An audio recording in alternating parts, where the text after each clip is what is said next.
Mari kita membahas amalan supaya menjadi orang kaya. Nah, masuk di bab kunci pembuka rizki dan sebab datangnya kekayaan. Kita masuk dalam bab kunci pembuka rizki. Ini adalah rangkuman dari ayat Al-Quran, hadis Nabi, dan kalam-kalam ulama. Yang pertama, aqrabu, jalan yang paling dekat. Wa afdalu, jalan yang paling utama dalam mempermudah rizki dan melapangkan setiap kesulitan. Ada jaminan. Yang pertama, yang paling dekat untuk memudahkan rizki. A'udzu billahi minasy syaithanir rajim. Wa man yattaqillaha yaj'al lahu makhraja wa yarzuqhu min haitsu la yahtasib. Maka yang pertama kunci pembuka rizki adalah wa may yattaqillaha yaj'al lahu makhraja wa yarzuqhu min haitsu la yahtasib. Surah At-Talaq ayat 2 dan 3 berada di akhir ayat.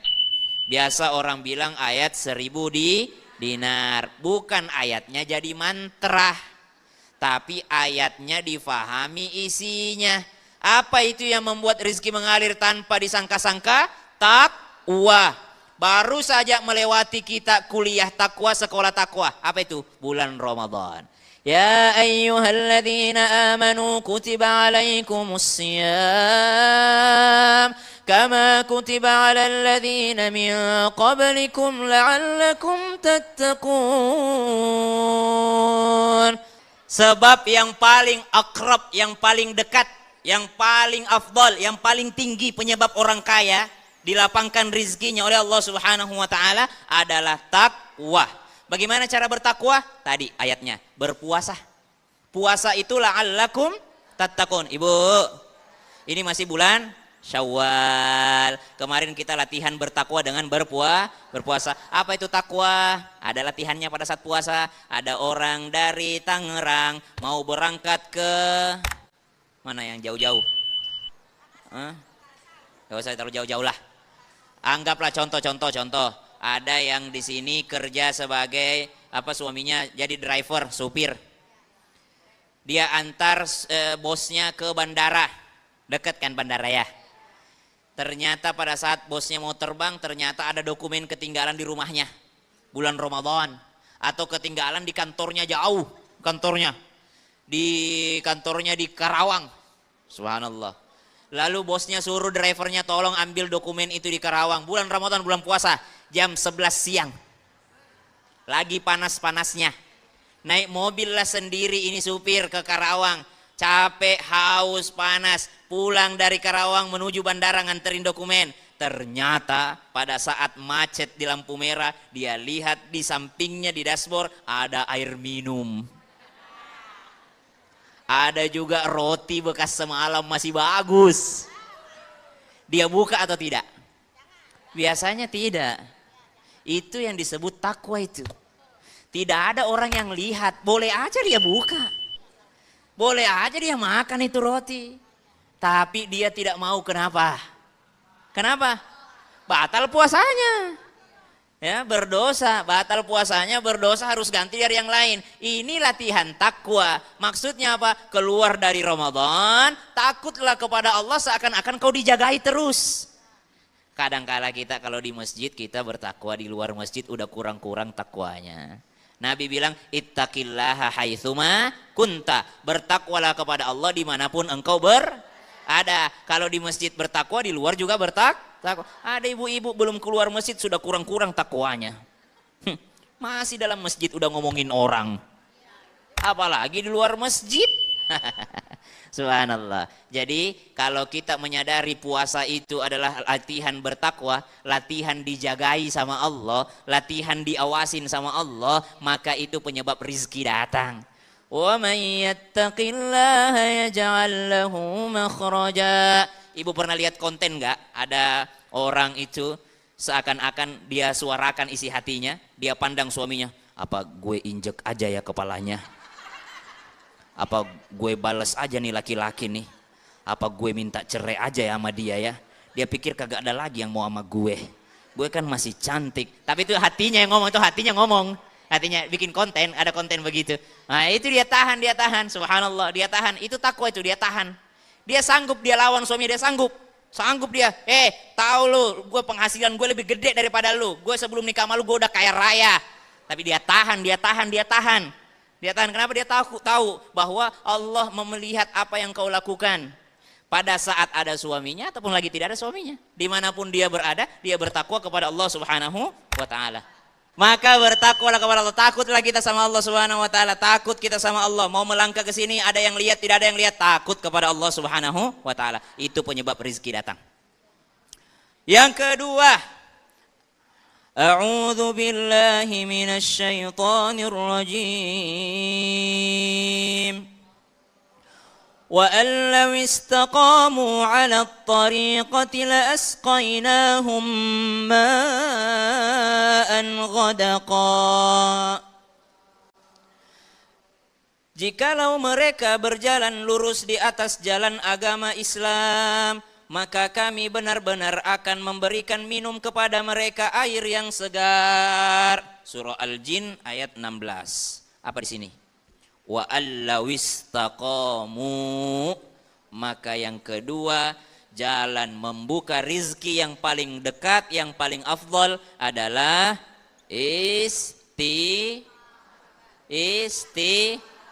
istirahat. Mana mau rizkinya lancar kalau istirahat mulu? Istiqomah.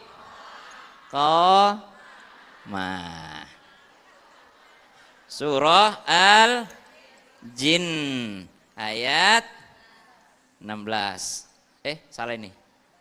Nggak bisa dihapus lagi. Ini 61 atau 16? Masa sih? Iya. Berarti ini salah ini. 2 dan 3. Surah Al-Jin ayat 16. Apa? Tipsnya biar kaya, istiqomah. Apanya istiqomah? Nah, ini yang banyak mungkin itu mah ibu Kokom. Nama istiqomah, panggilan Kokom. Nah. Suami nama Abbas. Panggilan Babas. Anak gabungan Babas dan Kokom. Baskom deh.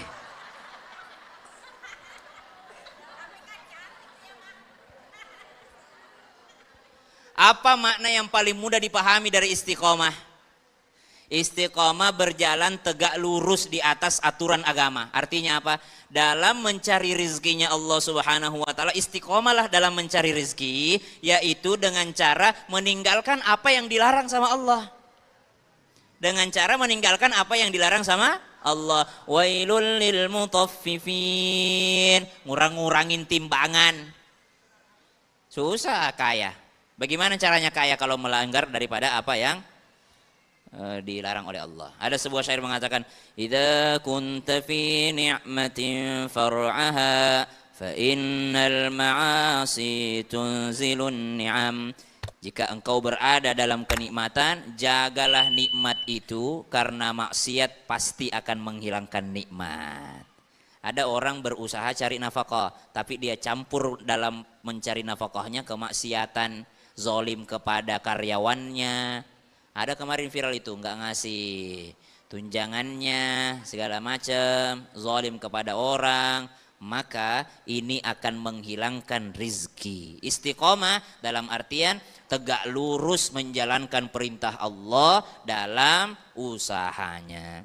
Jemaah, kalau ada orang kita lihat tidak istiqomah tapi kaya raya, maka yakinlah kekayaannya juga tidak akan bertahan itu. Mesti dikasih lihat sama Allah Subhanahu wa ta'ala apa yang harusnya dia dapatkan. Selanjutnya, amalan cepat kaya. 1 takwa, 2 istiqomah. Yang ketiga, apa lagi? A'udzu billahi minasy syaithanir rajim. وَإِذْ تَأَذَّنَ رَبُّكُمْ لَئِن شكرتم لأزيدنكم ولئن كفرتم إن عذابي لشديد. Yang ketiga bersyukur. Siapa yang berusaha melihat nikmat yang ada pada dirinya lalu berusaha mensyukuri, dia cari nih nikmat apa lagi yang ada tapi saya belum syukuri ya. Siapa yang berusaha cari nikmat yang ada pada dirinya yang belum dia syukuri, maka akan mendatangkan nikmat yang lain. Ini belum saya syukuri, apa aku yang belum kusyukuri ya? Oh, masih ada ternyata gamisku yang belum pernah kupakai pergi pengajian. Cuma kupakai pas pesta pernikahan, pakai pengajian. Oh, ternyata ada tasku nih yang mahal ini tidak pernah ku bawa pergi masjid karena saya takut dikira pamer. Oh, pakai Bu, pakai tas mahalnya pergi pengajian, pakai. Cuma biasanya ibu-ibu kalau pengajian tidak mau dia pakai tas mahalnya karena kelompok ibu-ibu pembungkus kue. Sayang kalau Herme diisi Herme diisi lemper. Pakai. Jangan niat berbangga-bangga, niat untuk apa? Memakai nikmatnya Allah, mencari bagaimana? Yang mana yang belum kusyukuri nikmatnya Allah, ini syukuri semua. Kalau kita pandai mensyukuri apa yang sudah ada, akan mengundang nikmat yang lain. Sebaliknya, orang yang sibuk melihat nikmat yang belum ada, akan menghilangkan nikmat yang sudah ada. Waktu dia naik motor, nikmat berdua dengan suami. Pas lampu merah, ada orang pakai mobil di sampingnya. Pasti dia bilang, kapan kita nyicil mobil? Udah mau mulai musim hujan ini. Maka hilanglah nikmatnya naik motor karena otaknya sudah mikirin mobil. Pada saat sudah punya mobil, nikmatnya sudah pakai mobil. Tiba-tiba muncul iklan mobil listrik. Hilanglah nikmatnya naik mobil karena otaknya sudah ke mobil listrik. Sudah pakai mobil listrik, lewat di Pondok Indah. Kapan kita punya rumah di sini? Hilang lagi semua itu, pasti. Siapa yang sibuk melihat nikmat yang belum ada, maka hilang nikmat yang sudah ada. Tapi siapa yang sibuk melihat nikmat yang sudah ada untuk disyukuri, akan mendatangkan nikmat yang lainnya. Bersyukur itu memudahkan rizki. Dakhala alayya Nabi sallallahu alaihi wasallam fara'a kisratan mulqatan famasahaha wa qala ya Aisyah ahsini jiwara ni'amillah fa innaha qallama nafarat an ahli baitin fakadat an tarji'a ilaihim. Ini ada kisah sedikit dari Ibunda Aisyah, tapi ini hadisnya dhaif. Apa katanya? Nabi Shallallahu Alaihi Wasallam itu pernah datang kepada saya. Aisyah cerita. Apa kata Aisyah radhiyallahu anha? Lalu Nabi ketika masuk rumah ada makanan tergeletak, sepotong roti tergeletak. Ketika itu Nabi Shallallahu Alaihi Wasallam mengambil kisratam mulqatan famasahaha. Nabi bersihkan itu roti. Dia bersihkan itu makanan roti yang jatuh itu dia bersihkan. Waqal, lalu Nabi bilang, ya Aisyah ahsini jiwari ni'amillah. Oh Aisyah, perbaikilah hubunganmu dengan nikmat-nikmatnya Allah. Jadi ibu kalau punya barang-barang rawat ya Bu ya. Dirawat. Iya, dirawat apa nikmat-nikmat Allah itu dirawat. Allah senang. Kalau ibu merawat nikmat-nikmatnya Allah Subhanahu wa taala, ya rawat. Ada orang HP-nya dilap-lap. Ini udah mau selfie belum dilap juga kameranya. Pas foto, Ustadz ulang, Ustadz tadi buram. Bagaimana enggak buram? Minyak semua itu kamera depannya.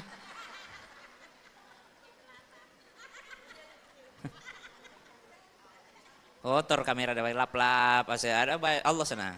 Tapi ini hadisnya dhaif, tapi ada kebaikan maksudnya menjaga nikmatnya Allah Subhanahu wa taala. Nah, di antara doanya Nabi SAW saking pentingnya bersyukur itu apa? Doanya Nabi, Allahumma a'inni ala dzikrika wa syukrika wa husni ibadatik. Ya Allah, tolonglah aku untuk selalu mengingatmu, bersyukur kepadamu, beribadah dengan benar. Kalau saya baca doa ini biasanya habis sholat, pas banget habis sholat. Atau kalau bapak saya baca doa ini sebelum salam. Fil alamina innaka hamidum majid. Allahumma inni a'udzubika min adzabil qabr wa a'udzubika min adzabi jahannam wa min fitnatil mahya wal mamat wa min fitnatil masihid dajjal. Allahumma ya muqallibal qulub tsabbit qalbi ala dinika wa ala ta'atik. Allahumma a'inni ala dzikrika wa syukrika wa husni ibadatik. Assalamualaikum warahmatullahi. Assalamualaikum warahmatullahi. Nah, itu sebelum salam atau setelah sholat. Saya biasanya setelah sholat membaca daripada doa ini. Ini doanya Nabi SAW. Udah hafal semua? Kita ambil nasihat ulama. Kata Umar bin Abdul Aziz radhiyallahu an, cucunya Umar bin Khattab, apa beliau sampaikan? Ikatlah nikmat-nikmat itu dengan bersyukur. Jadi kalau mau nikmat itu bertahan, syukuri. Ibu, Mau suami panjang umur? Syukuri. Ikat itu suami dengan bersyukur. Ikat suami, ikat cintanya suami, ikat matanya suami dengan ibu berterima kasih padanya. Bagaimana dia tidak melirik will wanita idaman lain? Kalau istri di rumah tidak bersyukur, tidak berterima kasih. Nah, jadi ikat dia dengan terima kasih. Tapi Ustaz tetap aja, mau kita secantik apapun namanya.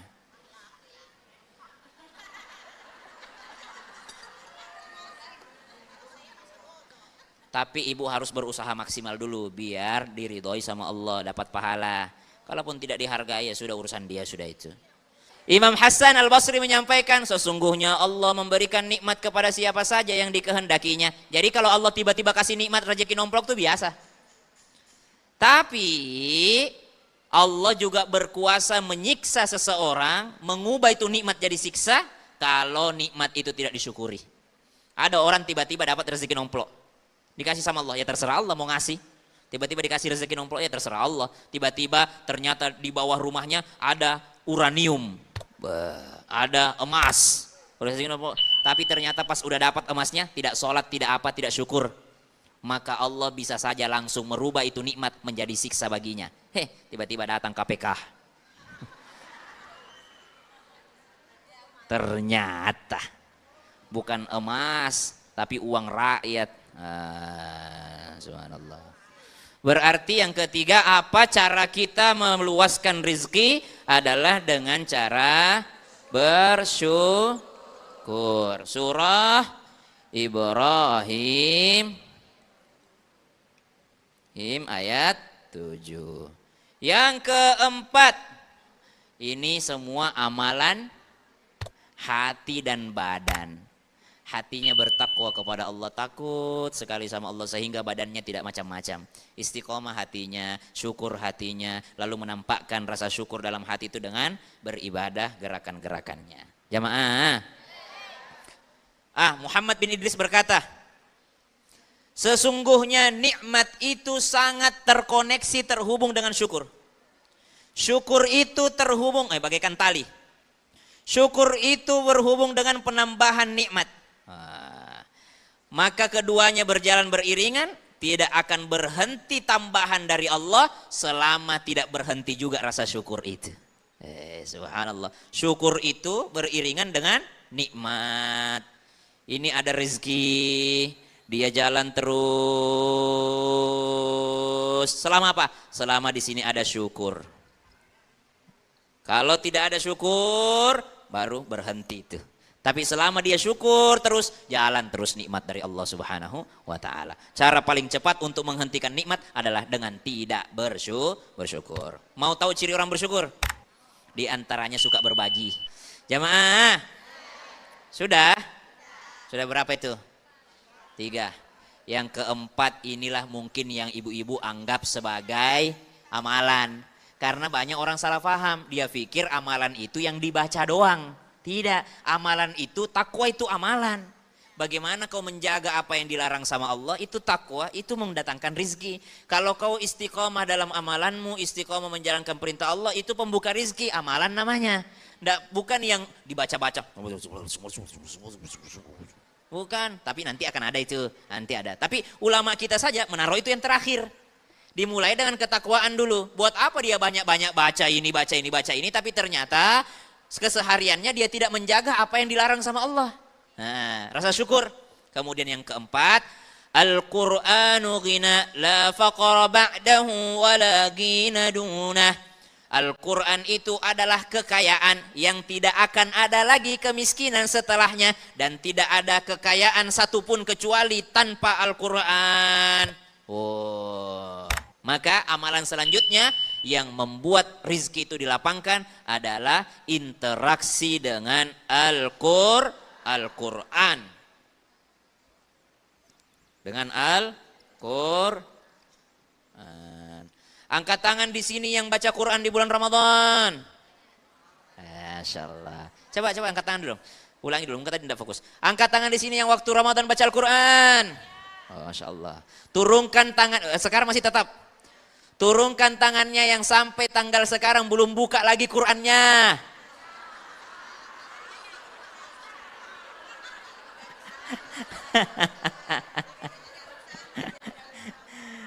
Jadi salah satu ciri amalan diterima itu adalah amalannya istiqomah. Kalau mau tahu baca Quran di Ramadannya diterima atau tidak, maka lihatlah ketika sudah Ramadan. Kalau tetap dia baca Quran, berarti baca Qurannya di Ramadan itu diterima sama Allah. Salah satu ciri. Nah, jadi yang belum buka Qurannya semenjak malam Lebaran, karena ada itu 2 malam sebelum Lebaran sudah tutup Quran, duduk ke depan ovennya, duduk untuk masak rendang, masak opor, berhenti baca Quran. Nah, sekarang buka lagi Qurannya. Kenapa? Tidak ada kekayaan tanpa Al-Qur'an. Innal baital ladzi yuqra'u fihil Qur'an yaktsuru khairuhu wal baitul ladzi la yuqra'u fihil Qur'an yaqillu khairuhu. Ada sebuah hadis dari Nabi sallallahu alaihi wasallam, rumah yang Al-Qur'an dibaca di dalamnya sungguh banyak kebaikannya, sedangkan rumah yang Al-Qur'an tidak dibaca di dalamnya sungguh sedikit sekali kebaikannya. Di antara Al-Quran yang dibaca surah-surah apakah itu? Nah, masuklah kita. Yang pertama suratul Ghina, surah kekayaan. Surah apa itu? Surah 1. Surah Al-Waqi'ah.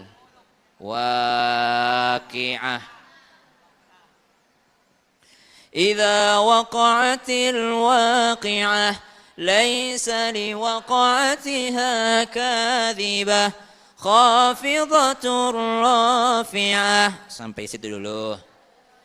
Ibnu Mas'ud bercerita, sami'tu Rasulullah sallallahu alaihi wasallam yaqul man qara'a surat al-waqiah kulla lailatin lam tusibhu faqatun abada. Kata Ibnu Mas'ud, siapa Ibnu Mas'ud? Salah satu orang yang dekat sama Nabi, min ulama'is sahabat, sahabat yang jadi ulama, sahabat yang ahli Quran, ahli tafsir Quran, namanya Abdullah bin Mas'ud. Apa beliau bilang? Beliau dengar Nabi mengatakan, barang siapa yang membaca surah Al-Waqiah kulla lailatin, setiap malam, malam ya, malam. Kulla lailatin. Kapan itu disebut malam? Bis maghrib sampai subuh. Lam tusibhu faqatun abada, tidak akan pernah merasakan kefakiran. Hadis riwayat Al-Harith dalam musnadnya. Subhanallah. Nah, ini Abdullah bin Mas'ud sebutkan hadisnya dan beliau mengamalkannya. Kenapa? Suatu ketika beliau jatuh sakit. Datanglah Utsman bin Affan menghampirinya. Kata Utsman bin Affan, apa yang engkau keluhkan? Kata beliau, dosa-dosa aku wahai Utsman. Kata Utsman bin Affan, apa yang engkau inginkan? Lagi sekarat nih ditanya-tanya. Kenapa kau sedih? Saya sedih dengan dosa-dosaku. Ditanya lagi, apa yang kau inginkan? Tidak ada yang lain ku inginkan kecuali rahmat dari Tuhanku. Kata Utsman bin Affan, maukah aku panggilkan dokter? Kata Ibnu Mas'ud, nanti kalau ada dokter tambah parah sakitku. Karena dia udah tahu, ini kan sahabat Nabi. Dia udah tahu ini udah penghujung hayatnya. Nggak usah nanti tambah parah sakitku. Kemudian dia tawarkan lagi sama Utsman bin Affan, ini kalau ada orang sakit digituin bu, tawarin orang. Jangan datang jengukin orang sakit, nakut-nakutin orang. Udah berapa hari bu ininya? Udah 4 hari. Oh insya Allah itu. Tapi ada tetangga saya itu di sana di Jogja itu 4 hari kayaknya 3 hari apa yang meninggal ya. Tambah parah sakitnya orang digituin.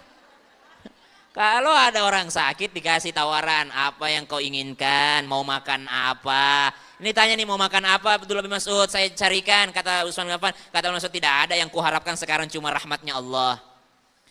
Kalau begitu kata Utsman bin Affan, ya udah kalau gitu aku kasih duit ya, aku kasih emas ya. Apa jawaban Ibnu Mas'ud? Aku tidak butuh sama uang.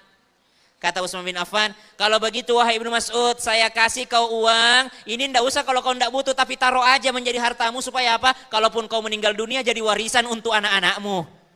Apa jawaban Abdullah bin Mas'ud? Wahai Utsman bin Affan, apa kamu mikirin anak-anakku karena kamu khawatir anak-anakku jadi miskin? Apa kau mikirin itu? Kata Utsman bin Affan, ya kalau tidak ada bapaknya kasihan juga anak-anak yatim. Apa jawaban Abdullah bin Mas'ud? Ya Utsman bin Affan, saya telah menitipkan kepada anak-anakku kekayaan. Jadi kau tidak usah khawatir. Kata Utsman bin Affan, kekayaan apa yang kau titipkan kepada anakmu? Saya telah memerintahkan mereka untuk setiap malamnya membaca suratul Waqiah. Karena saya mendengar Nabi SAW bersabda, barang siapa yang membaca suratul Waqiah setiap malam, maka ia tidak akan pernah merasakan kefakiran. Surah Al-Waqiah. Rasulullah SAW bersabda, suratul Waqiah, suratul Ghina, faqra'uha wa'allimuha auladakum. Bukan hanya disuruh baca.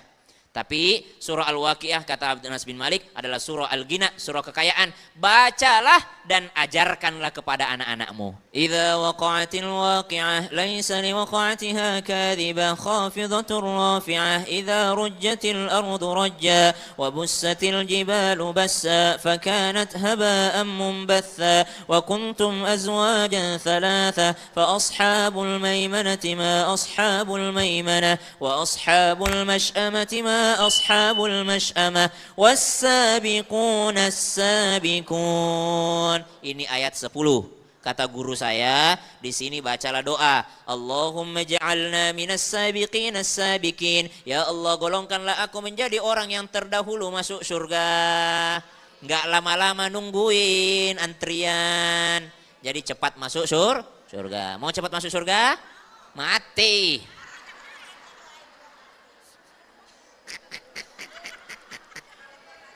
Ya mati dulu lah. Maksudnya nggak lama-lama nanti di padang mahsyar segala macam timbangan. Ayat 10 baca doa. Ya Allah, golongkanlah aku orang yang mendapat nikmat itu. Kalau nggak bisa bahasa Arabnya. Lalu di ayat mana lagi ada tambahannya? Oh, ketika berada di ayat 59. Afara'aitum ma tumnun a antum takhluqunahu am nahnul khaliqun. Ini Allah bertanya, am nahnul khaliqun? Bukankah kami menciptakan kalian? Mencipta? Maka jawab, bal anta ya Rabbi, of course, engkau ya Allah. Apa saya of course? Apa yang nggak enak banget di bahasa Indonesia ini? Of course, gitu. Tentu saja, gitu ya, tentu saja. Tentu saja engkau yang menciptakan, gitu. Bal anta ya Rabbi, ya tentu saja engkau yang menciptakan. Gitu. Jawab, am nahnul khaliqun, ayat 59. Lalu lanjut lagi, ada lagi am setelahnya itu. Ada di ayat 64. Antum tazra'unahu am nahnu zari'un. Bukanlah kami yang menumbuhkan. Bal anta ya Rabbi. Of course, engkau ya Allah. Tentu saja engkau ya Allah. Bal anta ya Rabbi. 64, 59, 64. Terus ada 69. Antum anzaltumuhu minal muzni am nahnul munzilun. Bukankah kami yang menurunkan air, menurunkan hujan untuk menumbuhkan tanam-tanaman? Am nahnul munzilun? Sure. Of course, tentu saja engkau ya Allah. Bal anta ya Rabbi. Lalu ada lagi di ayat 72. Am nahnul munsyi'un, tentang api. Tentu saja engkau ya Allah. Bal anta ya Rabbi. Lalu terakhir di ayat 74. Fasabbih bismi rabbikal azim. Bukan fasabbih bismi rabbikal azim yang kedua ya, yang pertama. Baca di situ doa. Subhana man qasamar rizqa wa lam yansa ahada. Subhana man qasamar rizqa wa lam yansa ahada. Subhana man qasamar rizqa wa lam yansa ahada. Maha suci engkau yang membagikan rizki dan tidak akan pernah lupa kepada satu orang pun.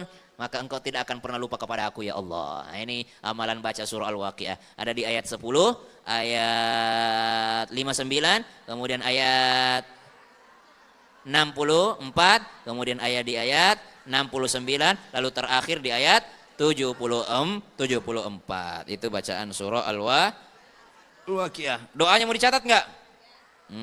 Doanya udah bisa semua kayaknya. Jawaban di ayat 10, karena ayatnya was-sabiqunas sabiqun. Lalu di ayat 10 kita menjawab dengan membaca. Terlalu kecil ya. Mana penghapusnya ini? Oh, di sini aja nih. Ya Allah, golongkanlah aku menjadi as-sabiqin, orang-orang yang cepat-cepat masuk surga. Allahumma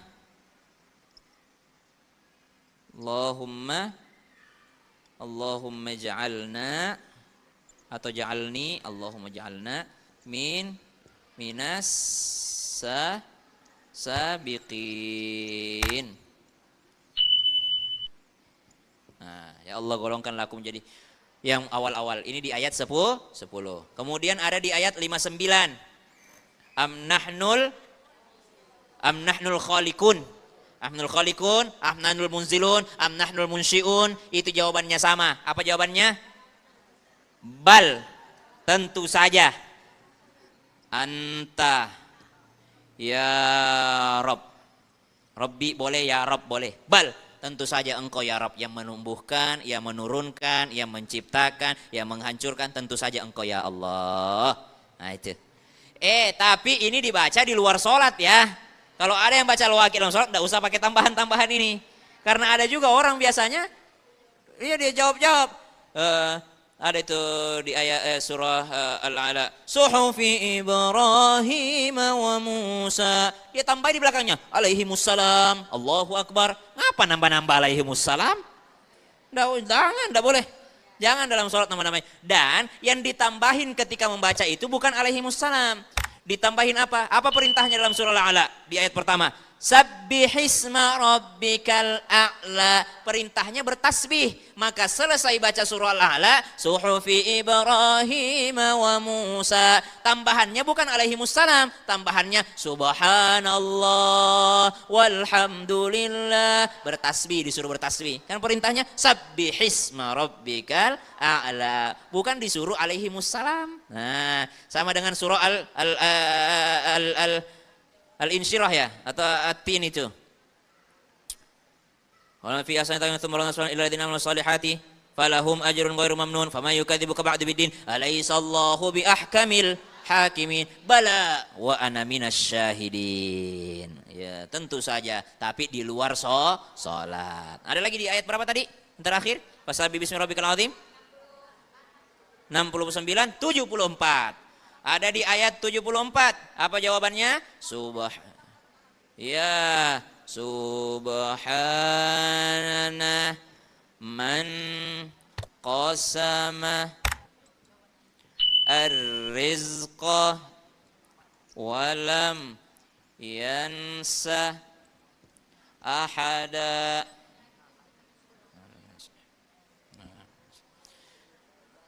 Subhana man qasama rizqa wa lam yansa ahada. Maha suci engkau yang membagi rizki, meluaskan rizki, menjanjikan rizki, dan tidak akan pernah lupa satu orang pun. Nah. Walam yansah, tidak lupa. Ini kalau baca surah Al-Waqiah. Surah apa lagi? Oh, ada juga doa setelahnya nih, kata Habib Sa'ad nih. Allahumma sun ujuhana bil yasar wa la tuhinna bil iqtar fanastarziqa talibi rizqika wa nasta'tifa shirara khalqika wa nashtagila bihamdi man a'tana wa nubtala bidhami man mamna'ana wa anta min waraika kullihi ahlul ata'i wal mana'. Allahumma kama sunta wujuhana 'anis sujudi illa laka. Oh, panjang doanya nih. Saya pun belum mengamalkan ini. Karena saya belum mengamalkan, saya tidak ajarkan. Ada lagi surah yang lain, diantaranya surah Toha. Kata para sahabat, ketika turun surah Toha, itu malaikat berkata, seandainya manusia mengamalkan ini, baca surah Toha ini, maka beruntungnya manusia itu karena diturunkan surah Toha ini.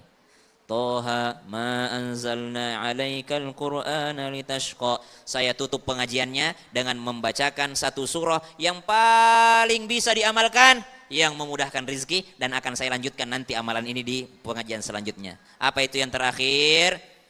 Man qara'ah qul huwallahu ahad indama yadkhulu manzilihi nafatil faqra an ahli dzalikal manzil. Siapa yang membaca surah Al-Ikhlas ketika masuk ke rumahnya, masuk rumah baca surah Ikhlas, maka akan dihilangkan kefakiran dari rumah itu. Jadi tidak akan miskin. Jadi ibu kalau mau jadi orang kaya, anaknya kaya, semuanya jadi orang dilancarkan rezekinya, maka masuk rumah setelah beri salam baca qul huwallahu ahad. Ja'a rajulun ila Nabi sallallahu alaihi wasallam fasyaka ilaihi al-faqra wa dhiqal ma'isha faqala lahu sallallahu alaihi wasallam idza dakhalta manzilaka fasallim in kana fihi ahad aw lam yakun fihi ahad fasallim alayya wa qra qul huwallahu ahad marratan wahidah fa fa'ala ar-rajul fa darra Allahu alaihi rizqa hatta fada alaihi jiranihi wa qarabatihi. Ada seorang Sahal bin Sa'ad, ada seorang datang laki-laki kepada Nabi, dia mengadu miskin hidupnya, susah hidupnya serba sulit, maka Nabi berpesan pada orang ini, kalau kau mau masuk rumahmu jangan lupa beri salam. Kalau ada orang, kalau tidak ada orang maka tetap beri salam. Assalamualaikum wa ala ibadillahi shalihin. Lalu setelah itu kata Nabi sallallahu alaihi wasallam, fasallim alayya, maka berikan keselamatan untuk Nabi. Assalamu alayka ayyuhan nabi wa rahmatullahi wabarakatuh. Setelah itu baca qul huwallahu ahad, surah Ikhlas. Maka orang itu pun melakukannya sehingga meluber kepada tetangga dan kerabatnya.